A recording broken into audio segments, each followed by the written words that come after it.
दोस्तों, आज तक 5 एपिसोड टाइम मैनेजमेंट के बाबत में अपने हो चुके हैं। एक तरह से ऐसा कहते हैं टाइम मैनेजमेंट यानी समय प्रबंधन। मैंने पहले भी कहा है कि हर एक व्यक्ति हर समय में ऐसा कहा गया है कि हर एक स्त्री एक पुरुष के पीछे उसको सफल करने में उसका योगदान होता है, मगर हर पुरुष और हर स्त्री को सफल करने के लिए कौन होता है? उसके लिए होता है टाइम मैनेजमेंट, समय का प्रबंधन। वैसे देखा जाए तो समय को हम पकड़ सकते हैं क्या? तो जवाब है ना। मगर कई तकनीक ऐसी है जिससे समय को पकड़ने के पीछे हम जाके समय का सदुपयोग करें। चाहे स्त्री होगी या चाहे पुरुष होगा, सभी के पास है 24 घंटे, उससे ज्यादा किसी के पास नहीं है। 24 घंटे यानी 1440 मिनट या 86,400 सेकंड। उसका यूज कैसे करना, उपयोग कैसे करना? तो हर एक के पास जो 24 घंटे होते हैं उसमें से हम अगर समय क्या देखें, क्या वास्तव में 24 घंटे है क्या? क्योंकि हम सबको ज्यादा से ज्यादा 7 घंटे तो सोने में जाते हैं, सबके जाते हैं ना। तो ये जाते हैं, उसके बाद 24 घंटे में 7 घंटे चले गए, 3 घंटे या 4 घंटे हमारी रोजिंदी जो जीवनचर्या है उसके पीछे जाते हैं। यानी 3 घंटे 4 घंटे अपन काट ले तो 11 घंटे। अब बचे कितने? तो हमारे पास बचे 13 घंटे। 13 घंटे में खाने का टाइम ले लो, टीवी देखने का टाइम ले लो, मोबाइल देखने का टाइम ले लो, इंटरनेट का टाइम ले लो। ये सब अगर टाइम देखते हैं तो क्या ये जरूरी है क्या? ये भी एक प्रश्न है। मगर अगर ऐसा कहे कि चाहे विद्यार्थी है, कमाई करने वाली, काम धंधा नौकरी या फैक्ट्री में बैठने वाली स्त्री हो, या कोई इंडस्ट्रियलिस्ट हो, काम धंधा करने वाला, व्यापार करने वाला, या विद्यार्थी कोई पुरुष हो या स्त्री हो, कोई भी हो, सबके लिए ये 13 घंटा में पूरा टाइम का मैनेजमेंट करना है, यानी टाइम को पकड़ने का प्रयत्न करता है। कोई एकाधी वेरला करोड़ों में होगा जो नरेंद्र मोदी जी के जैसे 18 घंटे तक काम करते हैं, वो भी मैनेजमेंट के साथ। हम क्या इस दिशा में जा सकते हैं क्या? जाना भी चाहिए, क्योंकि अगर वहां जाते हैं तो एक ऐसा परिस्थिति आती है जिससे ये जो हमारा टाइम का उपयोग करने का अगर तकनीक सीख जाए तो टाइम का सबसे ज्यादा उपयोग हम कर सकते हैं। हम ऐसा खुद को महसूस करते हैं कि हम अधिक से अधिक उत्पादक है। दूसरा, हमें हमारा जिन कार्यों का, मैंने पहले भी कहा है, हर एक कार्य का प्रायोरिटी, तो प्रायोरिटी के कार्य खत्म करने वाले हम लोग हैं। हमें तीसरी बात ऐसी है कि जो लोग टाइम से काम कर पाते हैं, टाइम का सही मायने में उपयोग कर सकते हैं, उसको कभी भी मेंटल टेंशन नहीं रहेगा, उसके पर खुद को तनाव महसूस कम करेगा। उसी प्रकार से अगर इच्छा अनुसार काम करने का अगर तकनीक आ गई तो उसके बाद सबसे कम समय ऐसा रहेगा कि जिसमें वो बेकार है और ज्यादा से ज्यादा कम समय में खुद का काम पूर्ण कर पाएगा। उसी प्रकार से अधिक कार्य वो संपन्न कर सकेगा, दूसरों के साथ सकारात्मक संबंध भी रखेगा, और उससे फायदा भी ये होगा कि वो व्यक्ति की सोच सकारात्मक होगी। ये जीवन में उसका फायदा होने वाला है। तो उसके लिए भी क्या करते हैं, करना चाहिए कि मैं आज की स्थिति में ऐसा कहता हूं, हर एक व्यक्ति को सिर्फ 4 दिन खुद के पर अभ्यास करना चाहिए। वो अभ्यास कैसे करें? वो अभ्यास हमें एक नोट लेके या डायरी का चार चार पन्ना ले लो, 4 पेज ले लो, 4 पेज के अंदर 3 लाइन बना दो। सबसे अधिक आवश्यक कार्य यानी इंपॉर्टेंट कार्य यानी प्रायोरिटी वाला कार्य। दूसरा, प्रायोरिटी वाला कार्य है मगर वो नहीं करे तो चल सके ऐसा है, यानी पहला करना ही पड़े और वो ही प्रायोरिटी है। दूसरा प्रायोरिटी वाला मगर नहीं करे तो चलेगा। और तीसरा, जो न प्रायोरिटी में आता है और करो या नहीं करो कोई फर्क नहीं पड़ता है। ये 3 कामों का लिस्ट बना लो और 13 घंटा कौन सा है उसकी टाइम लिखो। तो उसमें सबसे पहले प्रायोरिटी वाला काम। तो प्रायोरिटी वाला काम क्या है?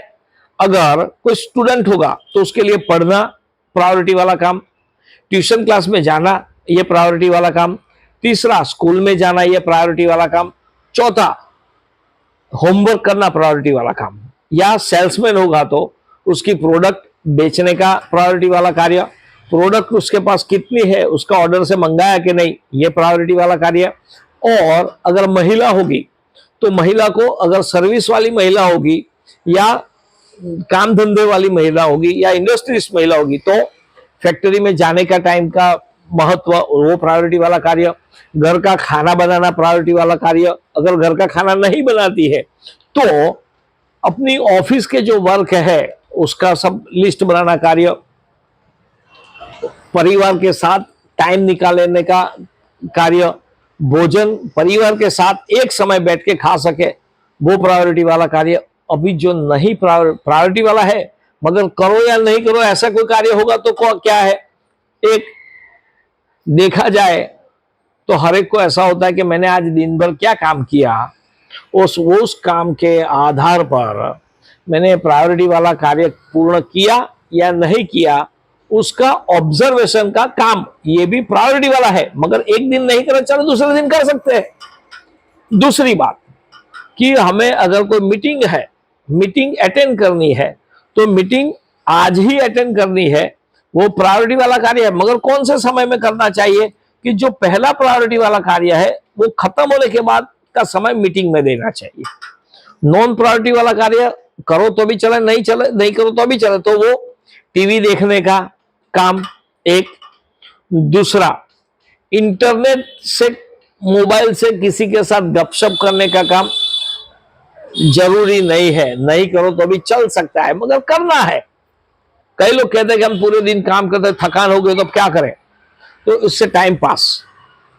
तो ये अगर 4 दिन कोई भी व्यक्ति खुद का शेड्यूल बनाकर वो शेड्यूल के आधार पर अगर कोई काम करता है उसको ध्यान में आएगा कि मेरा काम सही समय में चलता है या मैं अधिक से अधिक काम या अधिक से अधिक समय मैं मेरे प्रायोरिटी वाले कार्य में यूज करता हूं या टाइम को मैं बर्बाद करता हूं। और मेरा ऐसा स्पष्ट मानना है अगर आप टाइम को बर्बाद करेंगे तो आपका जीवन भी जल्द से जल्द बर्बाद होने वाला है।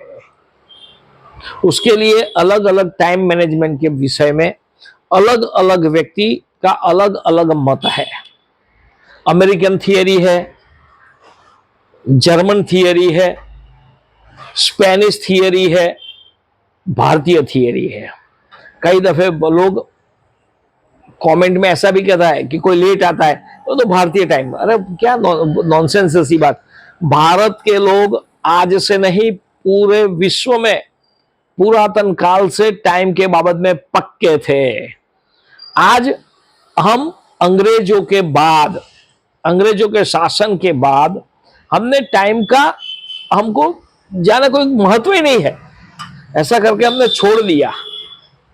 ये हमारी अगली पीढ़ी की जो भूल थी वो भूल सुधारने का हमारा समय है, क्योंकि दुनिया के साथ हमें कंपटीशन करनी है, दुनिया में सबसे आगे हमें आना है।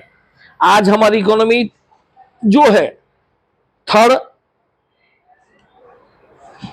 तीसरी शक्तिशाली इकोनॉमी हमारी बनानी है।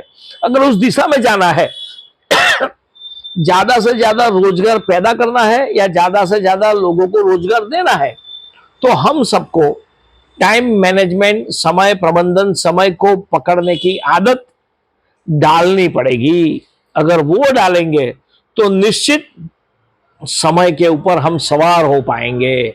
जो व्यक्ति समय पर सवार हुआ उसका ही नाम लिया जाता है। जैसे कि वो जो बल्ब जिन्होंने शोधा वैज्ञानिक, उसका नाम क्यों फेमस हो गया, उसके नाम से बल्ब क्यों आया? क्योंकि उसने प्रयोग किया, उसने शोधा, उसने उसके पीछे समय बिगाड़ा, समय का उपयोग किया, उसके कारण आज उसका नाम हुआ। ऐसे कई लोग होंगे जिन्होंने बल्ब के लिए प्रयत्न किया मगर वो सक्सेस नहीं हुए, तो उनका नाम नहीं है। यानी जो व्यक्ति समय पर सवार हो जाता है, समय का सदुपयोग करता है, वो ही व्यक्ति सफल होता है। और सफल होने के लिए समय का सही इस्तेमाल, यही आज के परिप्रेक्ष्य में आवश्यकता है। इतना ही नहीं, समय पर सवार होके दुनिया में नाम कमाना है, क्योंकि कंपटीशन का जमाना है, तो ही हम नाम कमा पाएंगे, सक्सेस होंगे। और यही फंडा सफल होने के लिए है, अत्यंत जरूरी और आवश्यक है। दोस्तों, अगर मेरी बात यह सही लगी हो तो अलग अलग लोगों तक ये पहुंचाओ, ताकि लोगों भी इस प्रकार के अच्छे वीडियो में जुड़ सके।